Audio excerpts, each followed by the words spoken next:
And I'm feeling good. I'm feeling good.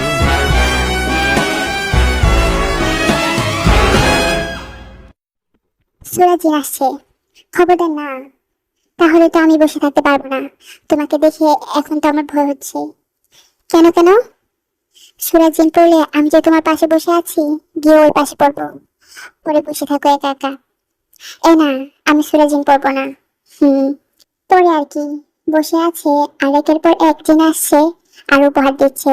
তাদের মধ্যে অনেক সুন্দর সুন্দর পরী আর জিন আসছে, দেখলেই মনে হয় চেয়ে থাকি। আর মাঝে মাঝে এমন জিন আসছে, দেখলেই মনে হয় উল্টো দৌড় দিই। অনেকক্ষণ পর দেখা দেখি শেষ হলো। ঘরে চলে আসলো ওরা। ঘরে ঢুকে মনে হচ্ছে যে বেঁচে আছি, ওখানে তো মনে হচ্ছিল যে মৃত পড়ে আছি। ঘরে এসে একটা স্বস্তির নিঃশ্বাস ছাড়লো। এতক্ষণ ধরে জামাটা খোলার চেষ্টা করছে কিন্তু খুলছে না। পরীকেও দেখছে না, আর কাউকে ডাক দেওয়ার সাহসও পাচ্ছে না তে। এমন সময়, মে আই হেল্প ইউ?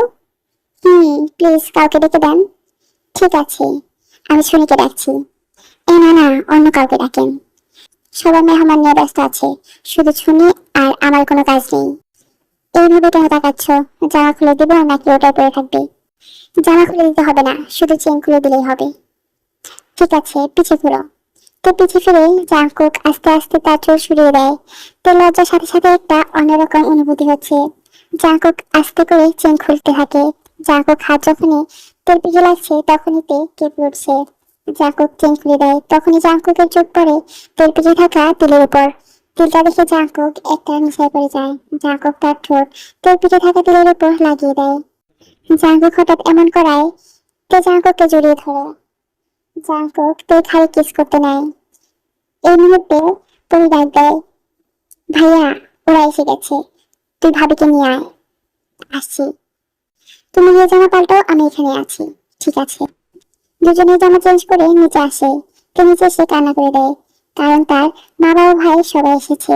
তো গিয়ে ওদের জড়িয়ে ধরে। তোমরা এখানে কিভাবে আসলে? আমি নিয়ে এসেছি। ওরা তোমার জন্য অনেক চিন্তা করছিল, তাই ওদের চিন্তা দূর করতে নিয়ে এলাম।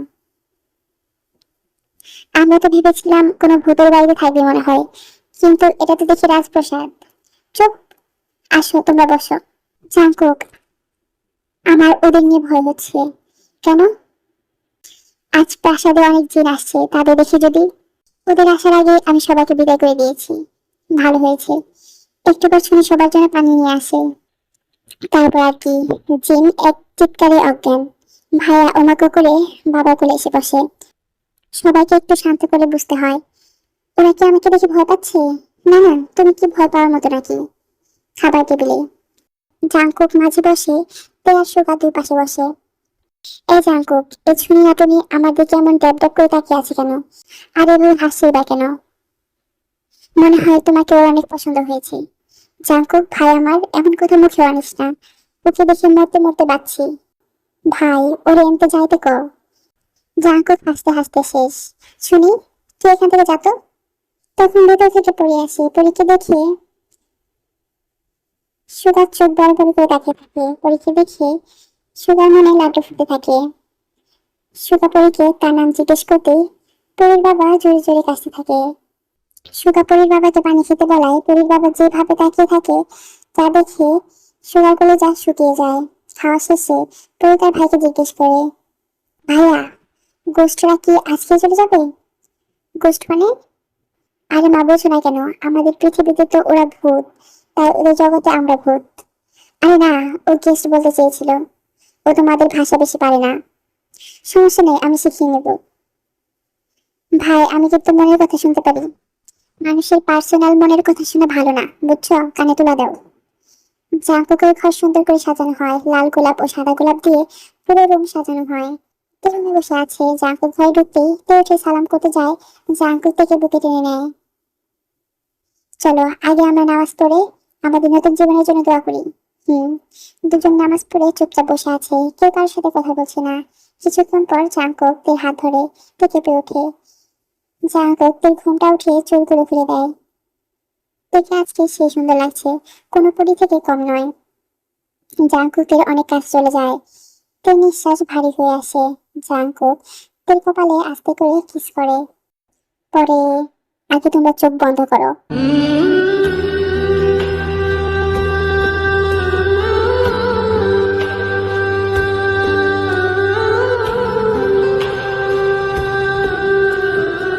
এদিকে সুগা তার রুম থেকে বের হয়ে মনে মনে পরি পরি বলে হাঁটছে। সে ভুলে গেছে সে কোথায় আছে।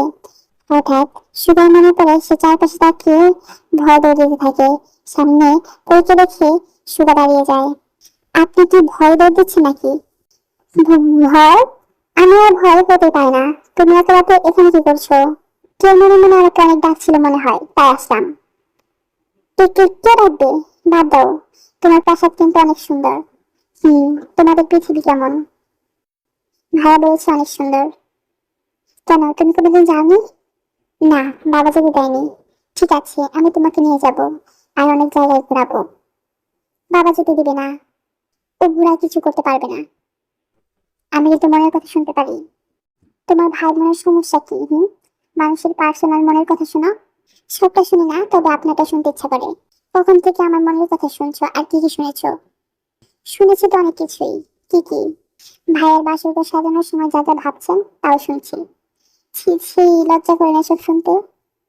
আপনি ভাবতে লজ্জা করেন না, তা আবার আমাকে? যাও যাও ঘুমাও গিয়ে, বলেই সুগা দৌড় দেয়। এটা দেখে পুরো হাসতে হাসতে শেষ। সকাল হয়ে যায়। তে ঘুম থেকে উঠে নিজেকে এই অবস্থায় দেখে কিছুটা লজ্জা পেয়ে যায়। পাশে জাঙ্কুক ঘুমিয়ে আছে। এই সুযোগে তে তাড়াতাড়ি ওয়াশরুমে ঢুকে যায়। ওয়াশরুমে ঢুকে বেচারি হতাশ, কারণ এখানে জাঙ্কুক বসে আছে।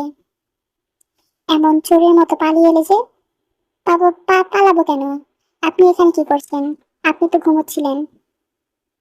একসাথে গোসল করবো তাই। লুচু কোথাকার? তাই নাকি? তা লুচু যখন বলেছো, তাহলে লুচু কাকে বলে দেখাই। না না, কে বলেছে আপনি লুচু? আপনার মতো ভদ্র আর আছে নাকি? তা বললে হবে না। আল্লাহ বাঁচাও। সুগার রুম থেকে বের হচ্ছে আর বলছে, যাই হোক, আজ মনে মনে কিছু ভাববো না।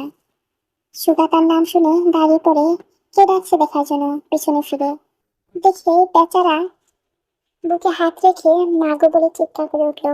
চুন্নি, ইয়ে মানে ছুনি, তুমি এখানে? হ্যাঁ। তুমি মাগো বলে চিৎকার করলে কেন? ভয় পেলে নাকি? ভয়? আর আমি? হুঁ, মায়ের কথা অনেক মনে পড়ছিল তাই। কি? কিছু বলবে? কিন্তু লজ্জা করছে।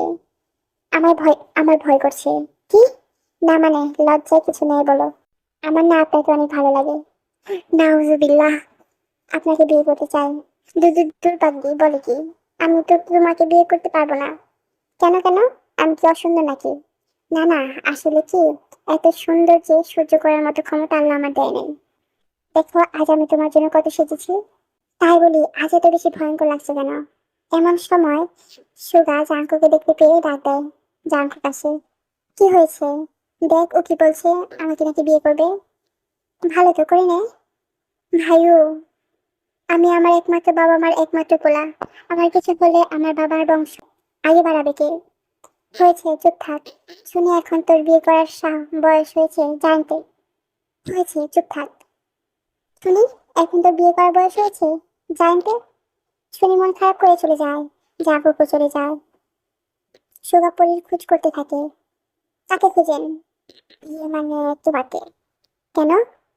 পটানোর জন্য না মানে কথা বলার জন্য। কি কথা? এই যে সুখ দুঃখের কথা। এভাবে 2 দিন কেটে যায়। সুগা আর পরি অনেক কাছে চলে আসে। আজ সুগা চলে যাবে, তাই সুগা পরির সাথে কথা বলতে থাকে। ভালোবাসার কথা বলতে নিয়ে ওই সময় পরির বাবা আসে। কি পরি, তুমি এখানে ওর সাথে এটা কি করছো? এই মুহূর্তে সবাই চলে আসে। আমার বউকে না মানে পরীকে বকবেন না, আমরা এমনি কথা বলছিলাম আর কি। একা একা দাঁড়িয়ে কিসের কথা? বেটা খচ্চর, প্রেমের মাঝে তোকে আমাদের মাঝখানে বসিয়ে রাখবো নাকি? আর জাগর বলে, আমার বাবাকে গালি দিবি না। এই, তোদের 2 ভাই বোনের প্রবলেমটা কি বলতো? কতবার বলেছি মানুষের পার্সোনাল মনের কথা শুনবি না। তোদের জন্য কি মনে মনে শান্তি মতো গালি দিতে পারবো না? জাঙ্কুক ভাই কিছু বল। বাবা, ওরা দুজন দুজনকে ভালোবাসে, বিয়ে করতে চায়। কি অসম্ভব, ও একটা মানুষ। শ্বশুর মানে আঙ্কেল, আপনার ছেলেও তো জিন। আমরা ভেবেছিলাম। অনেক বোঝানোর পর রাজি হলো। সুগার মনে বিশ্বজয় করার মতো আনন্দ। আল্লাহর কাছে চাইছিলাম যে আমার মেয়ের একটা রাজপুত্রের মতো স্বামী আর আমার ছেলে একটা পরীর মতো যেন বউ পায়। আমি তো পরীর মতো চাইছিলাম, কিন্তু সবাই মায়ের কথা শুনে হেসে দেয়। কিছুদিন পর আজ সুগার পরীর বিয়ে। বিয়ে করতে এসে বেচারা ফেসে গেছে। অনেক জিন এসেছে, সুগা আর পরি বসে আছে আর সবাই তাদের একে একে দেখছে। দেখেছো তোমার ভাই কত সাহসী, একদম সোজা হয়ে বসে আছে আর তুমি ভয় নিচু হয়েছিলে। দাঁড়াও দাঁড়াও, ও তো আমারই ভাই। এত ভয়ঙ্কর ভয়ঙ্কর চেহারা দেখে সোজা হয়ে বসে আছে কিভাবে? তুমি ভালো করে দেখতে থাকে, একটু পর জোরে জোরে হেসে জাঙ্কুককে সুগার পায়ের দিকে ইশারা করে। জাঙ্কুক সুগার পায়ের দিকে তাকিয়ে কপালে হাত দিয়ে বলে, হায় রে কপাল, যেমন বউ তেমন শালা। সুগা সোজা হয়ে বসে থাকলেও যে হারে ওর পা কাঁপছে, ওর হাঁটুর উপর এক গ্লাস পানি রাখলে পানি তো দূরের কথা, গ্লাসও থাকবে না। সামনে টেবিল, তাই দেখা যাচ্ছে না। কিরে ভাই, তোর পায়ে কি হয়েছে? আরে এত সুন্দর পরীর সাথে বিয়ে হচ্ছে তাই খুশির তলায় রক ড্যান্স আসছে বারবার। আজ প্রমাণ করে দিলি তুই আমারই ভাই, তোর টুকাই আনে নাই। কিছুক্ষণ পর সব শেষ, সবাই একসাথে বসে কথা বলছে। এমন সময় সুগা মনে মনে পরীকে বলছে, পরি, আমি জানি তুমি আমার মনের কথা শুনতে পাচ্ছ। চলো না আমরা অন্য জায়গায় যাই, তোমাকে আদর করতে মন চাচ্ছে। চলো না বউ। ভাই আসতে তোর মনের কথা শুধু পড়ি না, আমিও শুনতে পাই কিন্তু। রাগে একটা কাপড় জাঙ্কুকের দিকে ছুঁড়ে মারে আর বলে, তোর কানে কাপড় ঢোকা, না হলে কবে যেন তোর কানে আমি বাল ঢুকাই। বলেই জাঙ্কুকে নিয়ে বলেই পরীকে নিয়ে চলে যায়। এই তে, চলো আমরাও যাই। কেন? রোম্যান্স করতে। তারপর সুগা পরীকে নিয়ে ওদের রুমে যায়। সব বন্ধু বান্ধব দেখতে আসে, কিন্তু পরে ভালো করে বাংলা বলতে না পারায় অনেক ঝামেলা হয়। কিরে সুগা, তোর বউ কি বাংলা পারে না? না, ও বিদেশি ছিল তো তাই। আমি তো ইংরেজিতে কথা বলার চেষ্টা করলাম, তাও বেশি পারে না। ও জাপানে থাকতো, যা জাপানি ভাষায় কথা কষালা। এইভাবে দেখতে দেখতে 2 বছর কেটে যায়। তিরকুল জুড়ে একটা ছেলে হয়, আর আর সুগার বাচ্চা নেওয়ার প্ল্যান চলছে। এত দূরে এসে লাইক কমেন্ট না করে গেলে কিন্তু বিয়ে হবে না বলে দিলাম। প্লিজ লাইক কমেন্ট করে যাও, কেমন হয়েছে জানাবে। আর পাশে থাকার জন্য অনেক অনেক ধন্যবাদ।